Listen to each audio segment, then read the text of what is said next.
सबको जय मसीह की प्रेज द लॉर्ड। शुभ रहे दिन आपका। और इस डिवोशन के लिए आइए हम लोग प्रार्थना करते हैं। पिता परमेश्वर, हम धन्यवाद देते हैं और एक शुभ अवसर आप हमें दिए।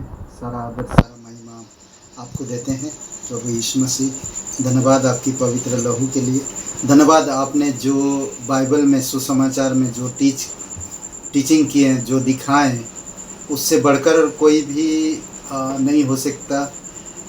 अगर हम उन चीज़ों को प्रैक्टिस करते हैं, अभ्यास में लाते हैं, या हम रोज़ उसको व्यवहार में लाते हैं, तो हमारा जीवन अलग होता है। क्योंकि जो तेरी आज्ञा मानते वो मजबूती के साथ बढ़ते हैं और उनको कोई भी चीज़ की कमी नहीं होती। धन्यवाद देते, तेरी स्तुति महिमा करते, यीशु मसीह के नाम से मांगते, आमीन। ओके, तरोताज़ा करना। अगर आप प्रार्थना करना चाहते हैं तो आप कैसे अपने आप को तरोताज़ा करेंगे? कई बार होता है लोग प्रार्थना में सो जाते हैं। कई बार होता है प्रार्थना करने में मन नहीं होता है। तो कैसे तरोताज़ा करना?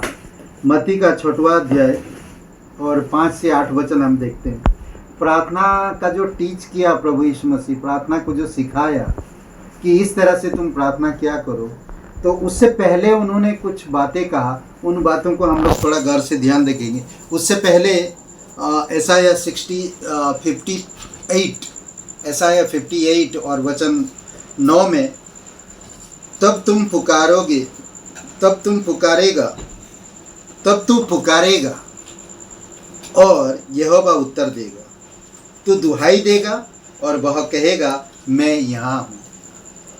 अगर आप जो प्रभु यीशु मसीह प्रार्थना करना सिखाया, प्रार्थना से पहले जो बातें उन्होंने बताया, उन बातों को अगर हम ध्यान से पढ़ते हैं और ध्यान से करते हैं, व्यवहारिक जीवन में लागू करते हैं, हमारी व्यक्तिगत जीवन में और व्यवहारिक जीवन में, तो परमेश्वर आपका नेक्स्ट जो लेवल आता है वो सुनेगा ज़रूर।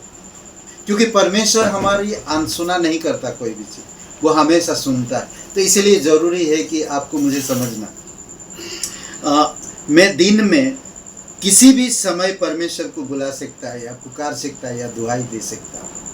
किसी भी समय में, कभी भी, कहीं भी। परमेश्वर कभी भी हमें ऐसा पाबंदी नहीं लगाया कि सुबह शाम दोपहर रात, ऐसा नहीं, कभी भी कहीं भी कर सकते मुलाकात परमेश्वर से। देखते मत्ती का किताब खोलते हैं और पढ़ते हैं कैसे हम तरोताज़ा। 6वां अध्याय 5 से लेकर 8 तक। जब तू प्रार्थना करे तो कपटियों के समान ना हो, क्योंकि लोगों को दिखाने के लिए आराधनालयों में और सड़कों के मोड़ों पर खड़े होकर प्रार्थना करना उनको अच्छा लगता है। ओके, यहाँ पर सबसे पहली बात आपको ये करना है जो हमें बता रहा, जब तू प्रार्थना करे कपटियों के समान ना होना। कपटी लोग कैसे होते?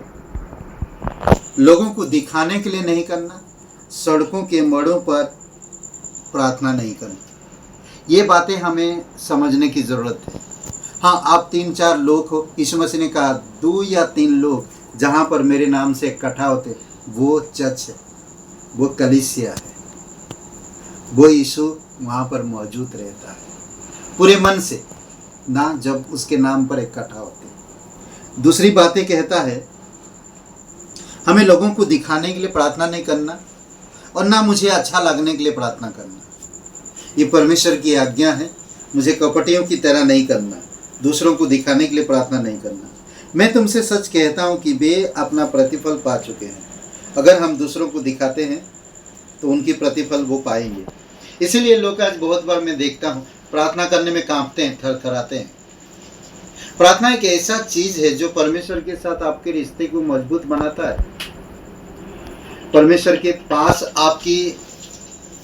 आप जो रोजमर्रा जीवन में जो चीजें करते हो वो बताते हो।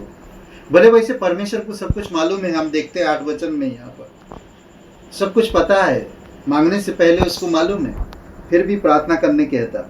वचन 6 में कहता, परंतु जब तू प्रार्थना करे तो अपनी कोठरी में जा और द्वार बंद कर और अपने पिता से गुप्त में है प्रार्थना कर, तब तेरा पिता जो गुप्त में देखता है तुझे प्रतिफल देगा। ओके, ये एक बात, दूसरे लोगों की तरह हमें प्रार्थना करने की ज़रूरत नहीं है। आपको जो परमेश्वर टैलेंट दिया, आपको जो वरदान दिया, उसी वरदान से आपकी भाषा में, आपकी शब्दों में, आपकी हालात में आपको प्रार्थना करना है। कपटी लोगों की समान नहीं करना। बहुत सारे जो ऐसे जाति धर्म लोग अलग अलग जगह पे पेड़ के नीचे इधर उधर काम, कई सारे उनके आराधनालय में काम कर, उस प्रकार नहीं करना। और दूसरी बात क्या था कि अपनी कोठरी में जाना, द्वार बंद करना और अपने पिता जो गुप्त में उससे प्रार्थना करना, तो वो प्रतिफल देगा। उनको कैसे प्रतिफल मिल रहा? अगर जो कपटियों के समान प्रार्थना करते तो उनको भी प्रतिफल मिल रहा, और जो लोग कोठरी में जाकर प्रार्थना करते द्वार बंद करके, उनके लिए भी प्रतिफल दे रहा।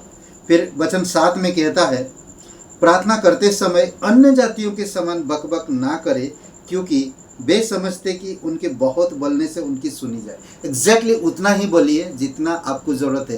आप एक मेडिकल दुकान में जाते हैं और बोलते हैं कि भाई साहब मुझे वो नहीं ये वाला दवाई नहीं, वो वाला दवाई नहीं ये दवाई नहीं, वो वाला दवाई नहीं भैया वो दवाई नहीं, ऐसा नहीं कहते।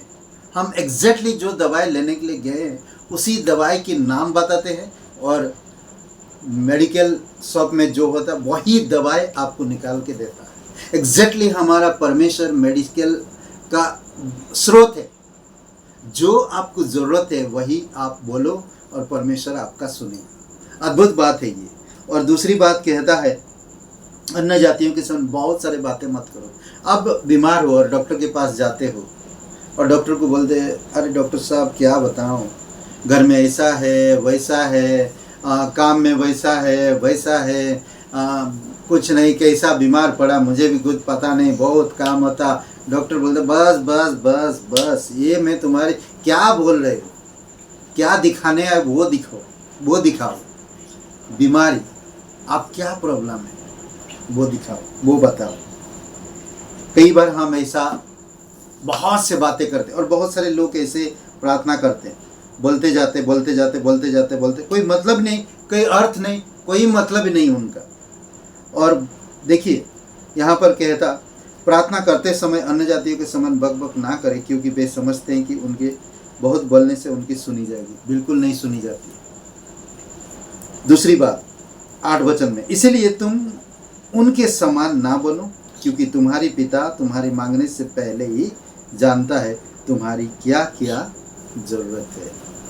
देखें, उनकी समान हमें नहीं बनना, उनकी जैसा प्रार्थना नहीं करना। मुझे मेरे पास्टर कैसे प्रार्थना करते हैं मैं वो स्टाइल से नहीं करना। मुझे जो परमेश्वर वरदान दिया मैं उसी वरदान से, उसी अनुसार मैं प्रार्थना करूँ। परमेश्वर को कहीं भी कैसे भी मिल सकते हैं आप। और वचन 9 में फिर आता है असली प्रार्थना।